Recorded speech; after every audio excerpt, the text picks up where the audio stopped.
Drugi dan Armenije in drugi deževni trening.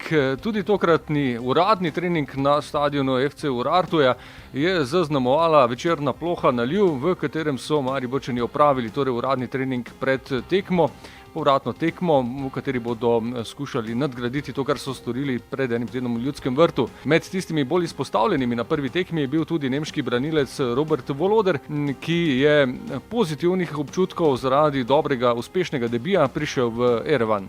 Na prvi tekmi namreč še zdaleč ni izgledalo, kot da bi bila to njegova prva uradna in to na evropskem nivoju tekma za NK Maribor. Ja, das wurde mir auch schon von meinen Eltern gesagt, weil mein Vater auch zugucken war. Ich habe einfach versucht, Vollgas zu geben. Ich wollte mich direkt zeigen und auch den Fans natürlich das erste Mal in einem Stadion mit Fans. Wollte meine Qualität beweisen und auch zeigen, dass ich hier bin, um guten Fußball zu spielen.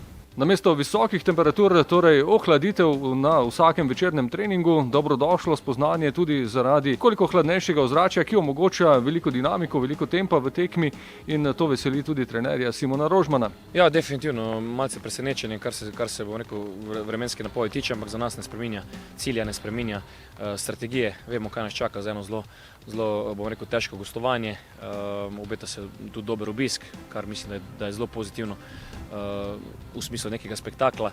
Je pa dejstvo, da moramo biti na svojem maksimumu in da dosežemo cilj. Mislim, da bo treba biti in po eni strani organiziran, po drugi strani pa dovolj kvaliteten, da uresničimo naš cilj, to pa je napredovanje. Vse formalnosti torej opravljene pred dnevom tekme, odločilne tekme, dvoboj FC Urartu Maribor, povratna tekma prvega kroga kvalifikacij za konferenčno ligo bo ob 18.